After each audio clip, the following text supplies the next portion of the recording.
Patrick, you advocate for a serve first, lead second philosophy. Tell us more about that and how that approach kind of plays out in practice and influences team performance and workplace culture, especially when you're talking about technical or like engineering environments.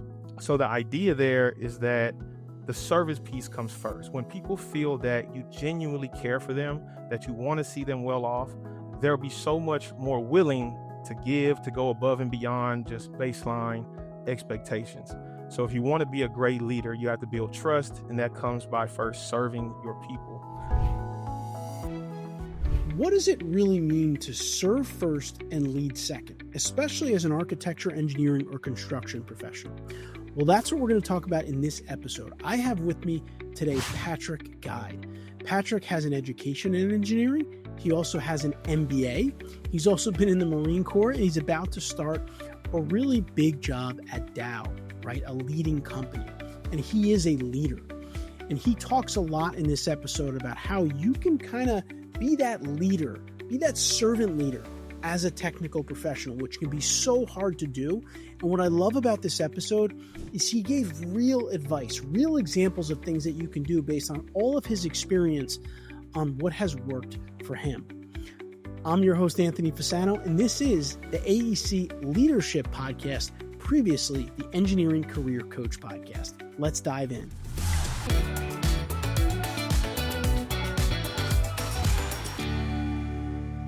All right, so now I'd like to welcome our guest onto the show for today. Patrick Guide is an engineer by background. He has a degree in engineering. He practiced in engineering. He also had experience in the military and the Marines, which I'm certainly grateful for his service. But he's also a leadership development coach and speaker. And he's soon going to be starting a position as a senior marketing manager at Dow. So he's really been setting himself up for success by building up his own career. And Patrick, I want to welcome you to the AEC Leadership Podcast. Hey, Anthony, it's an honor to be here. Thank you for having me. Now, I'm excited to have you here. And I want to start off, Patrick, by you maybe telling our listeners a little bit about yourself and kind of your career journey and what led you to such a big focus on leadership development kind of in the engineering and the business world. Absolutely. So I think I really have a unique background. As you mentioned earlier, I studied engineering in undergrad, and I quickly realized, even in my time in school, that I didn't want to just focus on being a technical expert, because I realized there's a lot of value in focusing on the people and having the good soft skills. And I learned that engineers weren't known for that, but that might be a way for me to be unique. So I started to focus more on that. And that's where I first found leadership positions in different organizations. And I remember getting to my senior year doing an internship, and I felt like there was something more for me than just going into the career field I was originally targeting. And that's where the idea to join the Marines came from. I saw this as an opportunity to develop my leadership, gain more exposure. I was the son of a Marine, so I knew if I chose any branch, that would be the path for me. So I talked to the recruiter, and that all worked out. So after I graduated, I went active duty in the Marine Corps as an engineer officer, a combat engineer officer. I spent 6 years total, half of my time being in the reserves. And what the reserves afforded me is working a full-time job and then doing the military kind of a couple of days a month. So during that time is when I transitioned from active duty to the water purification industry, and I've been working in infrastructure for the last 6 years. So I work on a joint venture building a large water plant for the city of Houston. So we're part of the team doing design, construction, and everything else involving that large scale project. And during my time there, I really wanted to continue the leadership development journey I had been on that started in undergrad, kind of solidified in the Marine Corps. And that's where the speaker thing came from. It was very organic how it started. It was friends. We said, hey, could you come talk to my student group? Because mentoring is something I've always been about. I would go talk to a group. And the more I did it, the more I grew a passion for reaching people, helping them grow, and more opportunities started to come my way as I got intentional about it. And then in the last year, I joined the Maxwell Leadership team to get certification and for speaking, coaching, and training. And I've been coaching people since I started that program. So it's been a journey, definitely been something that has been rewarding for me. And I see different ways that it applies throughout everything I'm doing. And then the last thing I'll mention, I'm currently finishing my MBA. So I'm excited to transition from student status and using my degree in the upcoming role that you mentioned. Yeah, this is great. I mean, I think what I love about having the conversation with Patrick here is that, I believe that as an engineer, when you're young in your career, that's your opportunity to kind of build up your skill sets, right? And your resume and give yourself a lot of flexibility in your career. And I think Patrick is a perfect example of that because, of course, he got his degree in engineering and he worked in engineering. Then, of course, he went to the Marines where you can really learn about, I would imagine, a lot about leadership and life, right? And you Absolutely. have the ability, of course, to serve your country, which is wonderful. But then coming out of that, you wanted to deepen that leadership experience and you got involved with Maxwell. And, if you haven't heard of John Maxwell and, everything Maxwell Leadership has involved, you should check it out. In fact, we had one of their reps on the podcast some time ago. They do a lot of great work. And then also Patrick has the MBA, which is something that we often talk about. Coupling that with an engineering degree is a very dynamic combination. So I just think I really wanted to talk to Patrick on the show because he's kind of built up a lot of these different tools, if you will, in your toolkit now that he can really go out. He's going to be soon starting this great position at Dow, and I'm sure he'll be very successful there. And even within Dow, such a big company like Dow, there'll probably be a lot of opportunities open to Patrick because of some of these different things that he's done. So we're going to dive in and talk with him today a little bit about leadership. And Patrick, I want to start off by asking you, how has your leadership style kind of evolved over time? And maybe you can share a moment when you had to maybe adapt your approach during a situation. That's a great question. So my leadership style has changed a lot, but I think the core focus has always been similar. I think the biggest transition for me has been going from being a people pleaser to a servant leader, because oftentimes those things can look sort of similar. You prioritize people, you make sure that they are well off, and sometimes they require some self-sacrifice.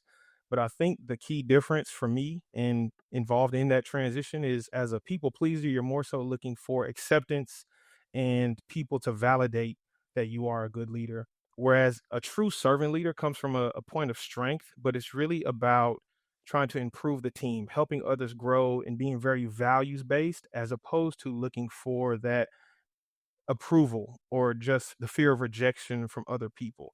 So that wasn't an easy process for me to kind of transition through.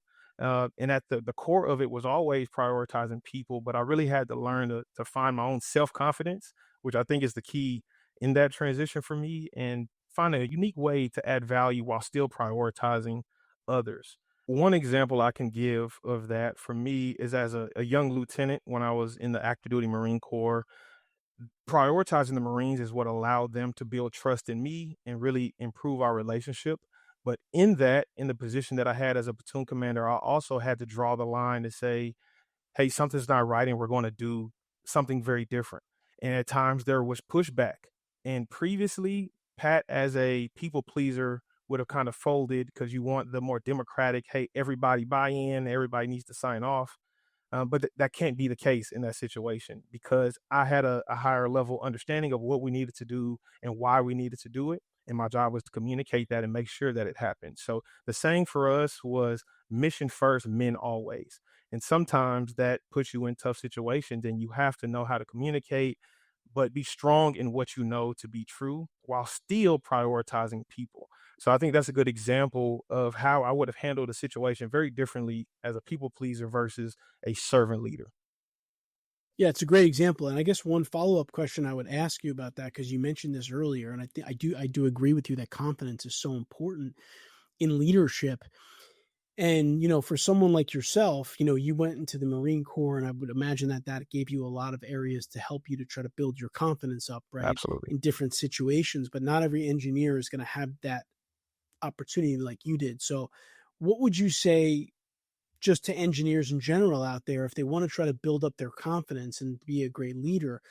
Any recommendations that you could have for people that maybe can help them with some of their confidence building?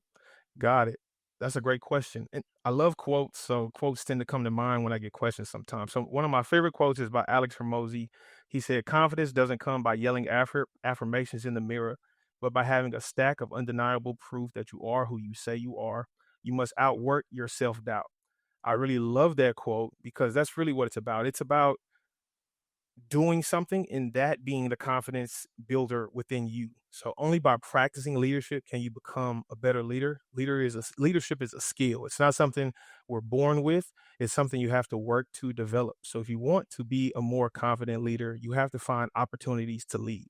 You can't be afraid to make mistakes. That's just part of the process. But the key is not making the same mistakes. And that can be the cycle you go through. You have to find opportunities to practice leadership to become better. And you can also, you can study the greats, you can read books, you can watch podcasts such as these, and that can be the tool to help sharpen your saw. But you actually have to get into the game and practice those things if you want to be a more confident leader.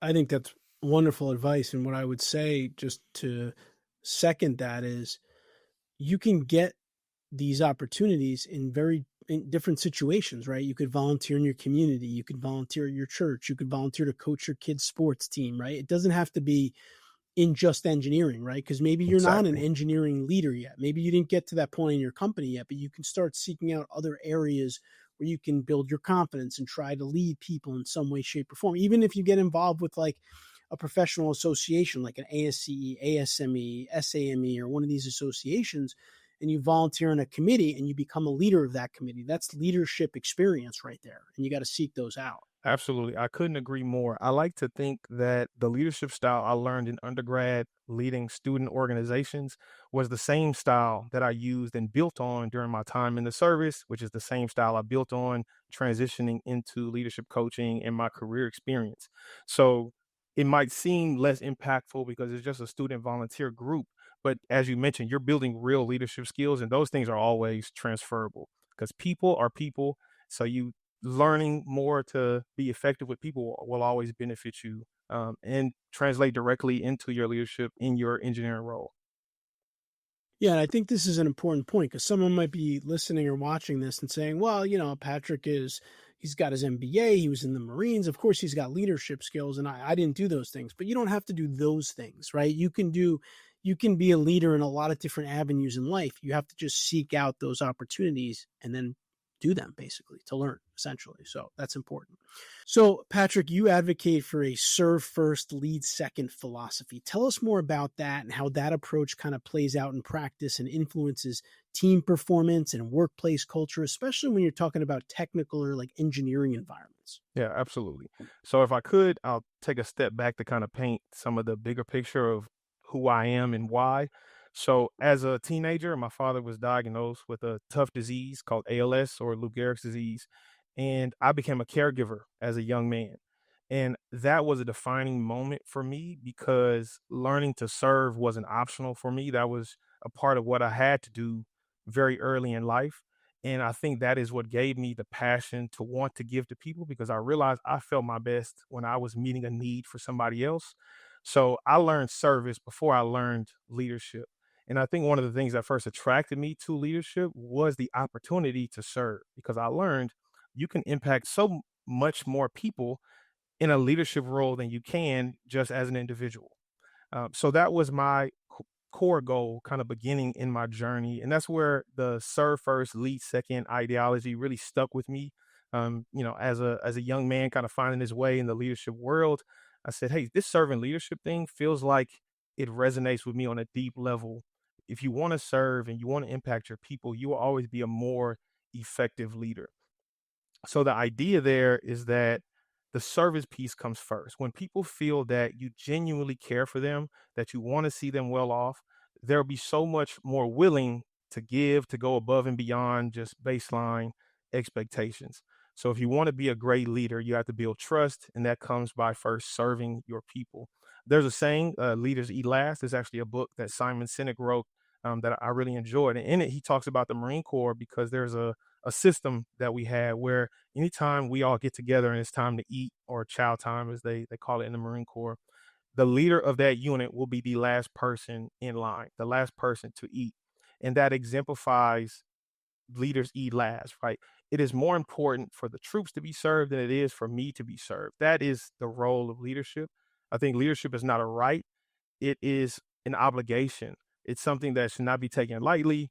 And you have to prioritize people if you want to be a great leader. If you want to have great influence, the saying that John Maxwell has is people don't care how much you know until they know how much you care.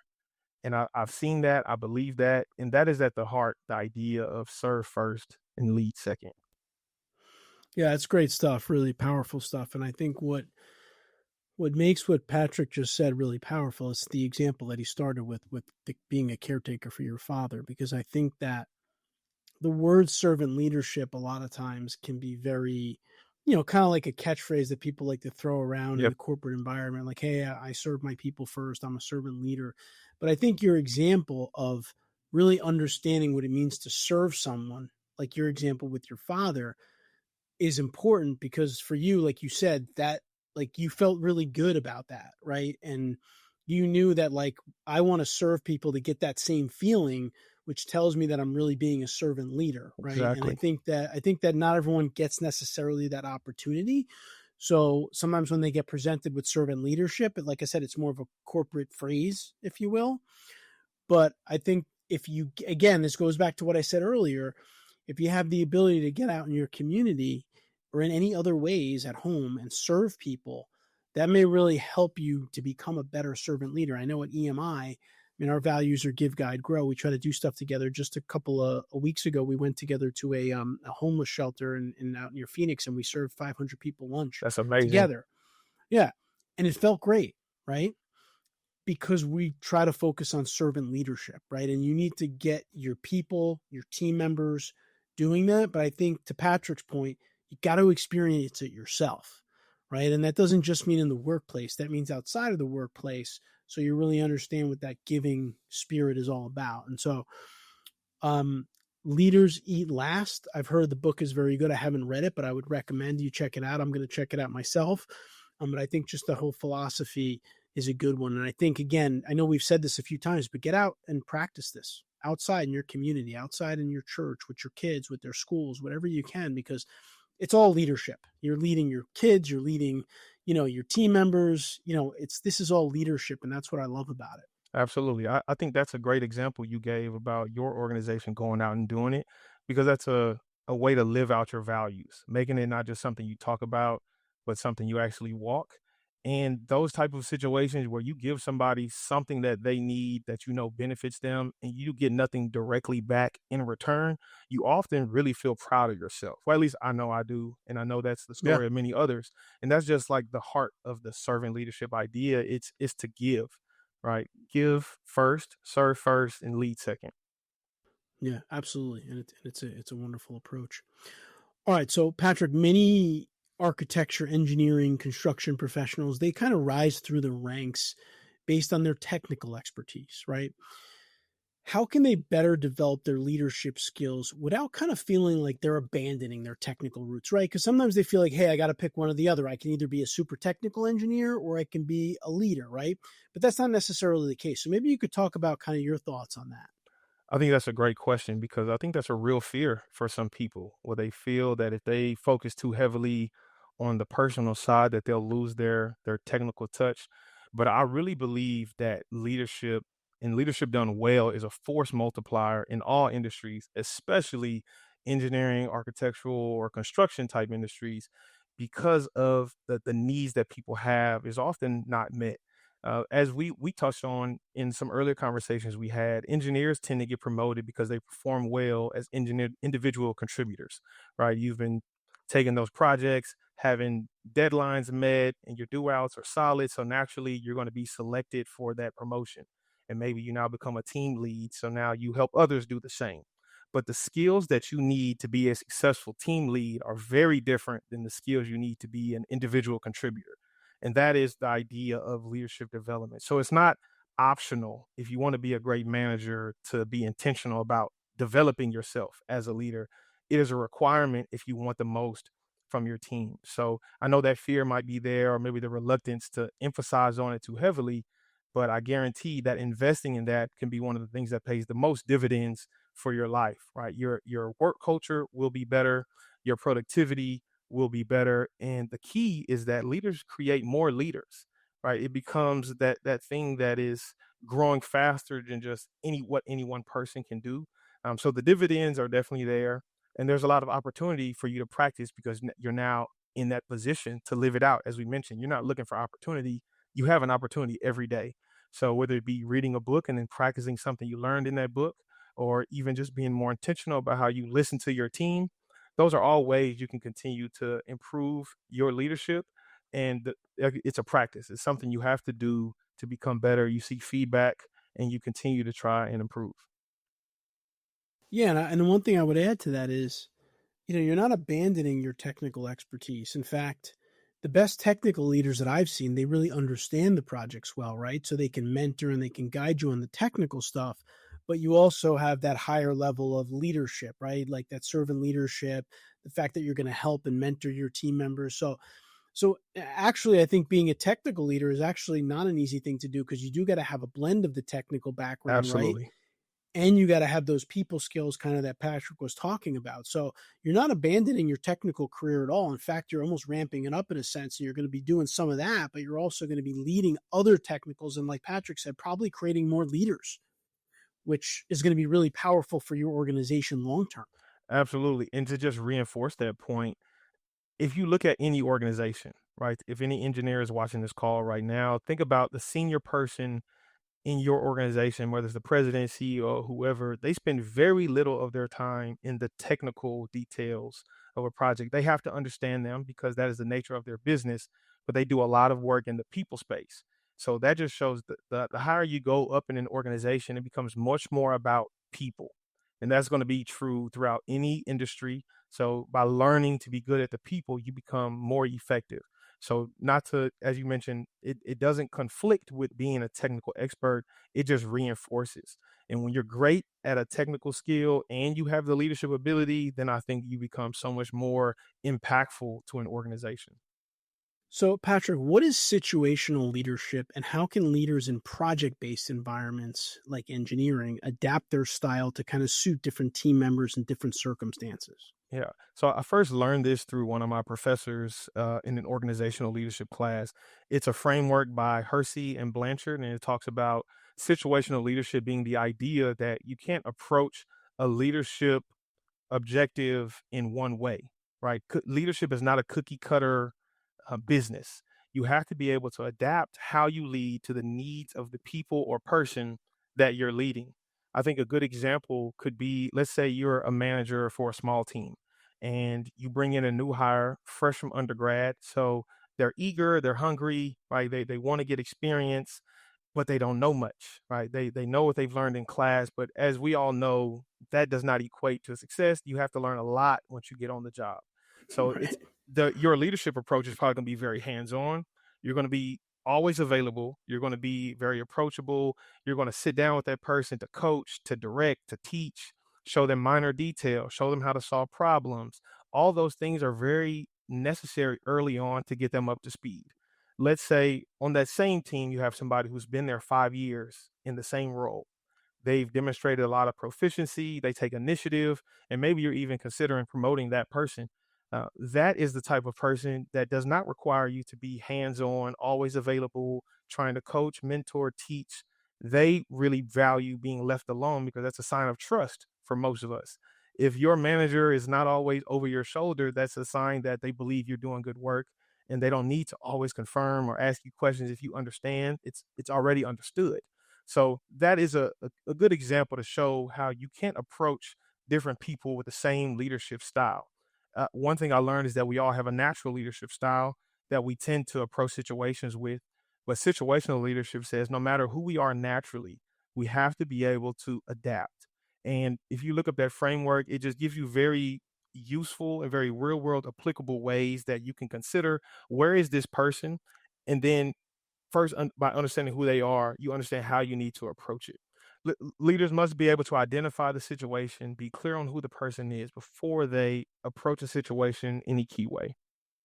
Yeah, and I think the key takeaway for me from everything Patrick just said is that leadership isn't like an engineering equation, right? Where you just punch the numbers in and you get an answer. It's like Absolutely. every single leadership situation is very different, right? And so you have to approach it like each situation maybe a little bit differently, right? Assess the situation. I'm sure this is also stuff you learn in the Marines, right? You get into a situation, you assess that situation, then you got to make decisions on, how we're going to attack this situation. And I think that's important because I think as a leader, if you're trying to apply some of your technical frameworks to leadership, it's not necessarily going to work because it doesn't work that way. It's not very all the time XYZ or, 2 + 2 = 4. So I just think keep an open mind, assess your situations, and understand that you may need to take a different approach with one client, let's say, on a similar project with another client, something maybe a little bit different. So I think that Exactly. that's really how I would approach it as a leader. And if I could add to that, it's also different amongst people, but it's different amongst the same person because we all go through seasons of life. Maybe this person has a baby on the way, so they're stressed, or maybe they have a newborn, so they're not sleeping well, or maybe they're really engaged and they're looking for that promotion. That could be the same person through each of those scenarios, but what they need from you differs. So even if it's somebody you've worked with for the last 5 years, you must always be open to kind of read the room, realize the signs, or even just be approachable to listen to somebody. But you must be able to adapt how you lead to who the person is and where they are. So that means being a great listener, asking questions, and paying attention. And sometimes it's just the awareness that situational leadership is a thing that helps you crack the code. But it's people, it's different situations, as you already mentioned, that we need to be able to adapt to meet the needs. Yeah, and that goes back to serve first, lead second, right? When you serve first, you're thinking about the person, right? Exactly. And you're trying to, work with that person kind of where they need to be met, depending on their situation and their skill sets and stuff. So a lot of this stuff is tied together as well. So, Patrick, what advice do you have for technical leaders looking to improve their public speaking skills? Because I know this is something that you're passionate about. Absolutely. And how can storytelling really kind of enhance their impact as communicators or leaders? Yes, I've really been surprised recently by how many people are very intentional about being better public speakers, especially in our industry. So, some of the key recommendations that I give people when I do these presentations is first knowing your audience. Sort of what we mentioned with the situational leadership piece, you can't just take a similar approach to every audience. Let's say you're talking to a group of city leaders because you're bidding on a project, and the next one you're talking to the operators of that project. The way you approach that, the information you give, the words you use will all be very different. But it has to Right. come from a first deep understanding of who it is you're talking to. So asking questions, listening, kind of doing the research and knowing your audience. And then from there, it's about building a message based on an understanding of your audience. And in the build of the message, you get a simple framework that allows you to make it more memorable because that's something we all struggle with is remembering all the key points and trying to make it sound natural and a flow. So having a coherent message, it makes it clear, makes it easier to remember, and then you can be intentional about using the key tools that make your message effective. The one that comes to mind is storytelling, like you just mentioned. By using stories, you can become a 10x greater speaker. Because I think as people, before we had podcast platforms and books and PowerPoints, we told each other stories. And I think our brains are programmed to receive stories. So if you want to make something impactful, memorable, and relatable, if you want to draw your audience in and capture them, use stories. Les Brown said, he's one of my favorite speakers. He says, never make a point without telling a story, never tell a story without making a point. And I think that's just a powerful example that by using stories, you can make a more memorable message that really draws your audience in and reinforces your key point. One of my best recommendations, if I had one thing to leave with somebody, it's about being audience conscious versus being self conscious. So many of us, when we get in front of an audience or even you get on a show like this, you start asking yourself, did I say that perfectly? Or what would my audience think of me? Or what if I forget this point that I made? And that makes us very self-conscious. That makes us get in front of an audience and you get the shakes or you get the sweats and you forget more because you're so focused on what they think about you. If you can switch that focus to being audience conscious and saying, instead of what do they think about me, is what do I have that my audience needs? What is it that I have to speak on today that can benefit my audience? Then your focus becomes them and less on yourself. So your fear and your anxiety start to reduce. And you can always make sure that even if you mess up, again, your end goal is about giving value to your audience. So it's less about perfection, more about connection. So I think that's my best recommendation to give for those looking to be better public speakers is being more audience conscious instead of self conscious. That's great. And honestly, again, I know we're kind of repeating some of the stuff, but this goes back to people first leadership, right? It's not Yes, about sir. you, it's about them, right? So it translates into public speaking and probably a lot of other stuff in your career. And one resource that I can add in here too is Donald Miller, who created StoryBrand, is Mm, another really good resource for storytelling. He's got a bunch of books. He's got a podcast talking a lot about how to tell stories in your communication efforts, right? Because to Patrick's point, we want to hear stories. We like stories. exactly. And if we can communicate through stories, you can really get people to be engaged, more engaged in certain things. So I think that's great. All right. So, Patrick, if you could leave AEC leaders with maybe one piece of advice to grow in their leadership journey, kind of from everything that you've experienced so far in your career between the Marines, your MBA, your engineering background, right? The service you did in terms of, caring for your father, all those things put together. What would you say is a big leadership lesson that you would leave our listeners with? Be more curious about people. The more you understand what drives those around you, the more capable you become to lead them, right? I think leadership is not about having all of the answers. Leadership is about asking the right questions. And when you're curious about people, you do the research, you pay attention, you listen because you want to understand them. And you use that understanding to be able to be more effective in how you lead.